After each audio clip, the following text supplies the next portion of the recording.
Auzubillahi minasyaitonirrajim. Bismillahirrahmanirrahim. Assalamualaikum warahmatullahi wabarakatuh. Semangat pagi semua. Jumpa lagi dengan Pak Fadli. Insya Allah kita akan membahas materi mata pelajaran budaya kerja bab 2 KBM 1.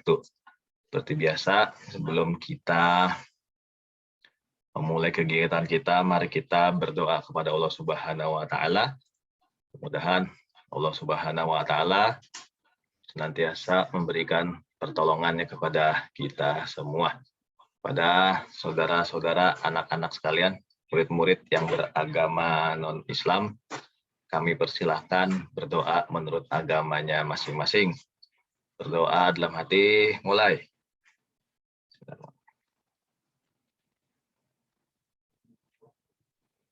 Berdoa dalam hati, selesai. Baik, judul kita kali ini adalah budaya kerja industri, produktivitas kerja, dan nilai-nilai yang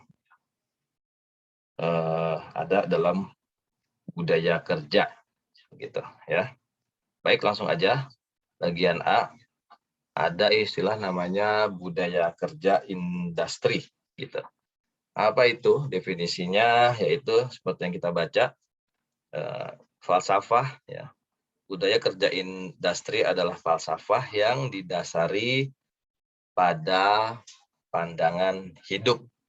Nah, kalau kita kan orang Indonesia, pandangan hidupnya, pedomannya kan falsafahnya adalah Pancasila, ya kan, dan UUD 45, gitu, pembukaan dan seterusnya dan seterusnya. Gitu. Kalau kita yang umat Islam, pandangan hidup ya yang kita anut, yang kita jadikan pedoman tentu adalah kitab suci kita, Al-Quran dan As-Sunnah. Kan begitu. Begitu juga yang beragama Nasrani, pandangan hidupnya Bible. Yang beragama Hindu sesuai dengan kitab sucinya Weda dan seterusnya dan seterusnya. Begitu. Selanjutnya, sebagai nilai-nilai yang dijadikan sifat. Kalau sifat itu masih bisa dirubah ya, gitu. Karena bisa dipengaruhi oleh faktor-faktor lain, misalkan faktor lingkungan, faktor pendidikan, dan seterusnya gitu. Jadi sifat itu masih bisa lebih mudah dirubah daripada watak. Kalau watak agak sulit, gitu. Kemudian selain menjadi sifat ya ke arahnya ya menjadi kebiasaan. Seperti yang udah pernah kita bahas kan, nilai-nilai pembentuk budaya gitu. Kemudian dijadikan juga sebagai dorongan atau motivasi. Nah, di sini ditulisnya pendorong yang dibudidayakan, ya kan, budi itu berarti kan akal pikiran manusia, ya, rasa, karsa dan seterusnya. Daya itu kan kekuatan, gitu. Berarti memang sengaja diperkuat dan terus diperkuat, ditingkatkan terus ya dalam suatu kelompok menjadi tindakan yang terwujud sebagai kinerja, gitu. Ini pengertian kinerja dengan kerja ya tentu berbeda. Kalau kinerja artinya itu hasil kerja. Wah, kinerja kalian bagus nih. Oleh sebab kinerja kalian bagus, kalian akan mendapatkan bonus. Nah, ya umpamanya begitu. Ya, gambarannya seperti itu. Ini teori menurut Profesor Supriyadi dan Profesor Triguno. Terbit teori tersebut tahun 2020 ya, dituliskan di dalam buku pegangan kita. Gitu. Mungkin di dalam buku-buku lain juga tertulis. Tapi di situ Pak Fadli ketik ya teori tersebut tahun 2020 terbitnya. Berikutnya bagian B, produktivitas kerja. Nah, definisinya apa sih? Ya, produktivitas kerja adalah perbandingan kegiatan antara activity keluaran dengan effectivity masukan.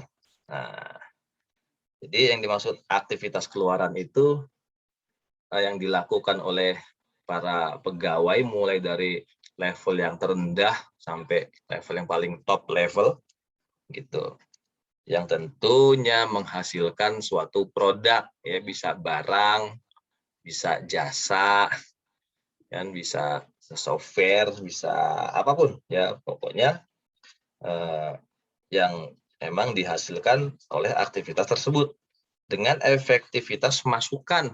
Nah, maksudnya tadi mah keluaran berarti output, kalau masukan berarti input. Ini contoh aja nih untuk di hotel, umpamanya nih hotel bintang 5 itu kan beli barang-barang dari supplier itu kan oleh purchasing, yang menangani itu kan section purchasing. Nah, kita ambil contoh misalkan harga daging 150.000. Ini ada efektivitasnya nggak? Efektif dan efisien nggak? Nah, kalau kita modal segini 150.000, kita jual berapa kepada tamu hotel bintang 5 umpamanya? Untungnya berapa? Labanya berapa? Bisa nggak untuk mengcover biaya produksi minimal, biaya operasional, dan bisa membayar gaji karyawan atau pegawai nggak? Dan seterusnya itu harus benar-benar efektivitas berarti signifikan gitu. Ada pengaruh, efek kan artinya pengaruh gitu. Harus pengaruhnya itu signifikan.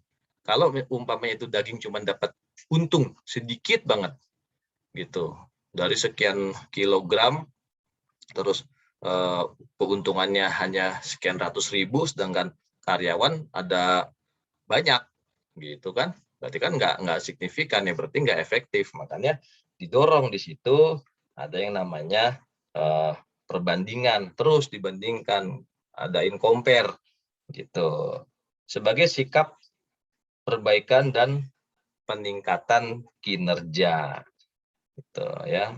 Terus ada evaluasi, bagaimana supaya lebih baik lagi nih, bagaimana nih supaya berkembang. Kan kita namanya ada instansi atau perusahaan kan pengennya kan berkembang, nggak pengen stagnan. Kalau bisa mah buka cabang di tempat lain kan gitu, nggak pengen di situ-situ terus ya kan. Dan peningkatan kinerja itu tadi, kinerja hasil kerja yang dilakukan. Selanjutnya bagian C, nilai-nilai budaya kerja. Apa sih nilai-nilai budaya kerja? Nah, yang dimaksud di sini adalah nilai-nilai budaya kerja adalah bagian dari agenda revolusi mental. Tentu ini adalah pandangan yang disampaikan oleh pemerintah, ya kan? Gitu. Jujur aja sebetulnya revolusi mental mah sejak zaman dulu tahun 1950-60-an udah ada gitu ya. Makanya di sini Pak Padi kasih garis miring, Pak Padi lebih suka juga ditambahin itu revolusi mental atau revolusi akhlak gitu. Karena jujur aja kalau kita ini manusia akhlaknya buruk ya kan, ya bencana datang melulu nih, ya kan?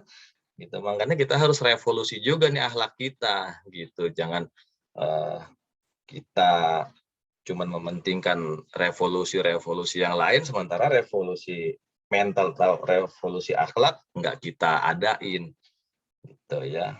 Kemudian apa sih tujuannya? Tujuannya membentuk manusia agar berintegritas, memiliki integritas gitu, utuh ya, integritas itu utuh. Jadi nggak terpisah-pisah. Contohnya nih, kita ini kan satu tubuh gitu, dalam satu kesatuan yang bulat gitu. Kalau satu tubuh ya maaf misalkan ada yang kekurangan, ya berarti kan integritasnya nggak maksimal. Atau suatu negeri misalnya kayak seperti Indonesia dulu, ada satu wilayah yang disintegrasi, memerdekakan diri, berarti kan nggak utuh. Kan? Makanya tujuan dari adanya nilai-nilai budaya kerja yang membentuk manusia yang berintegritas gitu. Kemudian punya atau memiliki kepribadian pekerja keras. Ya, pekerja keras bukan berarti kita kerja melulu, kerja, ayo kerja, ayo kerja, ayo kerja, terus saja kerja, udah 8 jam kerja, tambah lagi 16 jam, nambah lagi 24 jam, besok lagi belum istirahat udah kerja terus, bukan yang kayak begitu. Bekerja keras. Maksudnya kerja keras itu kita sungguh-sungguh melaksanakan tugas kita itu benar-benar dengan penuh tanggung jawab. Kita kan tanggung jawab nggak kepada atasan, nggak cuma kepada bos, tapi kita juga bertanggung jawab kepada Tuhan, kepada Allah, ya kan? Gitu. Itu yang paling penting, yang paling ngeri itu. Kalau kita main-main ya Allah kan maha tahu, mungkin bos nggak tahu, tapi kan Allah maha tahu. Makanya kita mesti ada kesungguhan dalam bekerja. Itulah ada yang namanya istilah harus punya kepribadian yang namanya kepribadian pekerja keras gitu. Kemudian dan memiliki semangat tinggi untuk bergotong royong. Nah, artinya bergotong royong di sini ya kita harus menggunakan kecerdasan kita tuh soft skill yang udah kemarin kita bahas kan pada bab 1. Misalkan kemampuan komunikasi, kemampuan adaptasi, kemampuan sosialisasi. Kita ini kan makhluk sosial. Dalam suatu instansi itu kan kita nggak kerja sendiri. Kita benar-benar sangat membutuhkan orang lain, sebagaimana orang lain juga membutuhkan kita. Gitu. Bagaimana kita supaya ada yang namanya langkah sehingga terbentuk yang namanya sinergi, ya kan? Gitu. Itu yang dimaksud dengan semangat tinggi untuk bergotong royong, sehingga apa-apa yang kita kerjakan mendapatkan apa yang namanya istilahnya kinerja atau hasil yang sebaik-baiknya dan terus-menerus meningkat secara berkesinambungan. Itu yang dimaksud dengan semangat tinggi untuk bergotong royong. Baik, itu aja dari Pak Fadli. Kami ucapkan terima kasih dan mohon maaf. Tetap jaga iman, tetap jaga kesehatan, dan tetap bersabar. Mudah-mudahan Allah selalu mengasihani kita. Sekian, terima kasih. Assalamualaikum warahmatullahi wabarakatuh.